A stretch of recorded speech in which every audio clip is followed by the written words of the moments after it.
The Mantell UFO incident, the first military death in history, a decorated pilot pursued an unknown object to fatal altitude over Kentucky in 1948. The explanation has changed 3 times since. Across the winter sky of western Kentucky, something moves that should not be there. It is January 7, 1948, a clear Wednesday afternoon, and the object hangs motionless at altitude above Godman Army Airfield near Fort Knox. Sergeant Quinton Blackwell stands in the control tower, his eyes fixed on what he will later describe as a circular object, white in appearance, occasionally tinged with red, approximately 250 to 300 feet in diameter. The time is 1:45 in the afternoon. The object does not move like an aircraft. It does not behave like anything in Blackwell's experience. He is not alone in seeing it. The telephone lines into Godman Tower light up with reports. The Kentucky State Highway Patrol has received multiple calls from civilians across western Kentucky. All describe the same phenomenon. A large circular object, bright against the winter sky, hovering at tremendous altitude. Tower personnel gather at the windows. What hangs above them defies immediate explanation. It is too large to be a weather balloon, too stationary to be an aircraft, too visible to be dismissed. 4 P-51 Mustangs are in the air on an unrelated ferry mission. Captain Thomas F. Mantell Jr. leads the flight.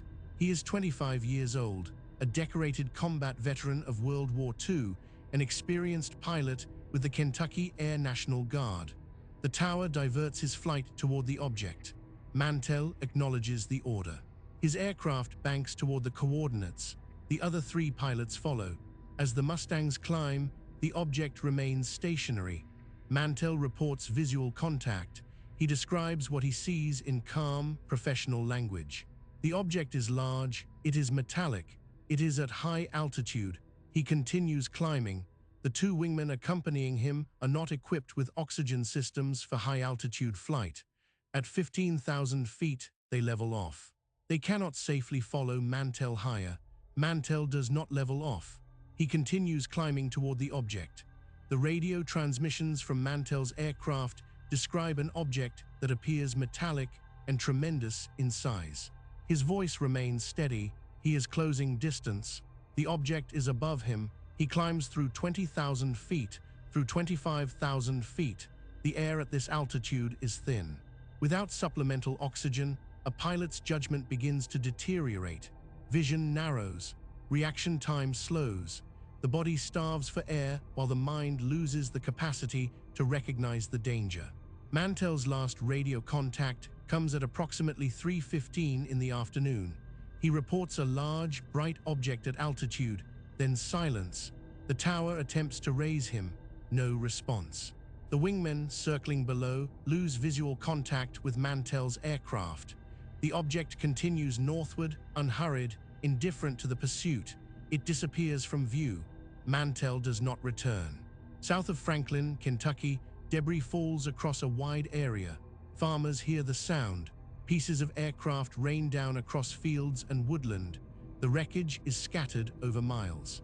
When investigators arrive, they find the cockpit section separated from the rest of the fuselage. Captain Thomas Mantell is still strapped into his seat. He has perished from injuries sustained when his aircraft disintegrated at altitude.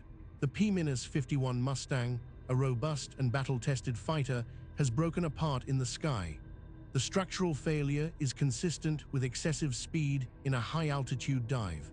The dive is consistent with pilot incapacitation. The incapacitation is consistent with hypoxia induced by climbing beyond 30,000 feet without oxygen equipment.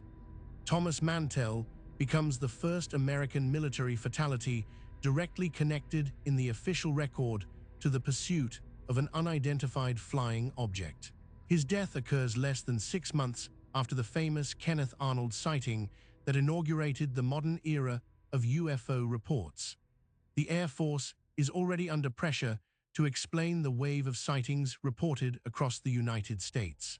Mantell's death transforms that pressure into institutional crisis.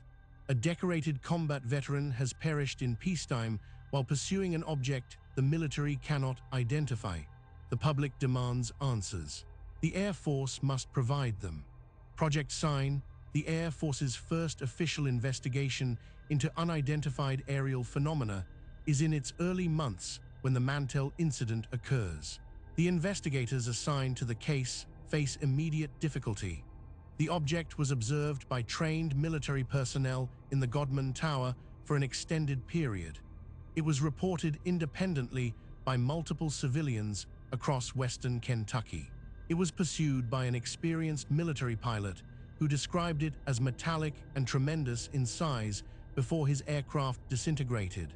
The object's behavior, appearance, and the consistency of witness descriptions do not match conventional explanations. The initial official explanation offered by the Air Force suggests that Captain Mantell was chasing the planet Venus.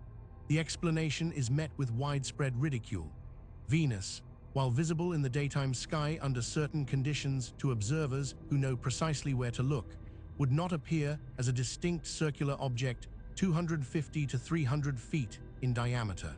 It would not generate multiple independent reports from highway patrol officers and civilians across an entire region. The Venus explanation collapses under scrutiny.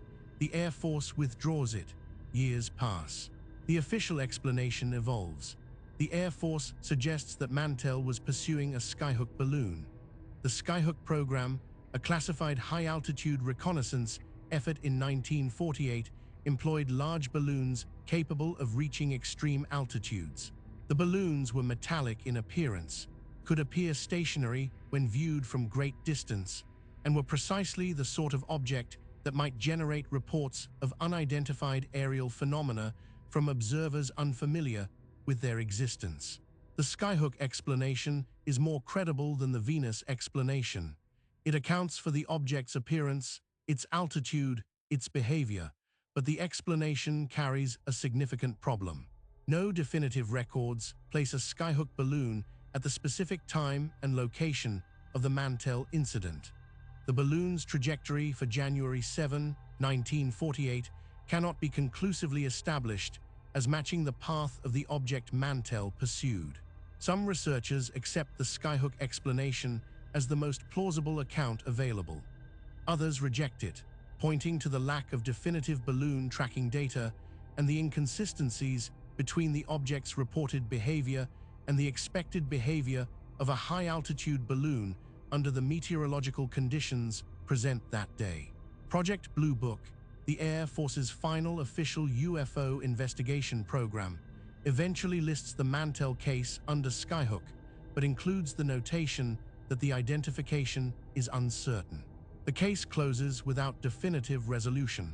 The Mantell incident's legacy is not found in the identity of the object. It is found in the institutional response the incident generated. The death of a military pilot in the pursuit of an unidentified object created political pressure that shaped the Air Force's approach to UAP investigation for a generation.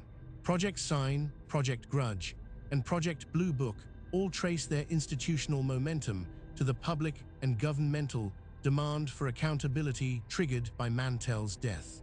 The expectation that the military would provide definitive explanations for UAP reports became codified policy because a decorated pilot perished chasing something the government could not identify. The object itself disappears. It continues northward and is not seen again. No radar tracks are available. No photographic evidence exists. The object's identity remains unknown. What remains is the wreckage of a P-51 Mustang scattered across the fields of Franklin, Kentucky, and the body of a young pilot who climbed too high in pursuit of something tremendous and metallic that hung in the winter sky above Fort Knox. Captain Thomas Mantell is buried with military honors. His death is attributed to pilot error, to the decision to pursue an object beyond safe operating altitude without oxygen equipment.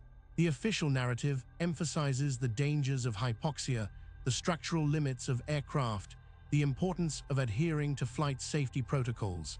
These explanations are true, they are also incomplete. They do not address the central question. What was the object Mantell pursued? What hung in the sky above Godman Field for hours, visible to trained military observers, consistent in appearance across multiple independent witness reports, metallic and tremendous in size? The question remains unanswered. The case file remains open in the minds of researchers who examine the evidence and find the official explanations insufficient. The Mantell incident stands as the foundational event in the history of military UAP encounters, the moment when the phenomenon transitioned from curiosity to crisis, from unexplained sighting to fatal consequence. In the cold winter sky above Kentucky, something was present that defied identification then and defies identification now. A pilot pursued it. He did not return. The object moved on, indifferent, unexplained, and in the decades since, no definitive answer has emerged to account for what hung in the sky that day and what compelled a decorated combat veteran to climb beyond the limits of safety in pursuit of the unknown. If you found this case compelling, subscribe to Vanishing Roads for more documented paranormal investigations from around the world.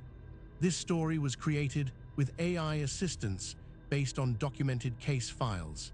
All events reference real investigations and reported incidents.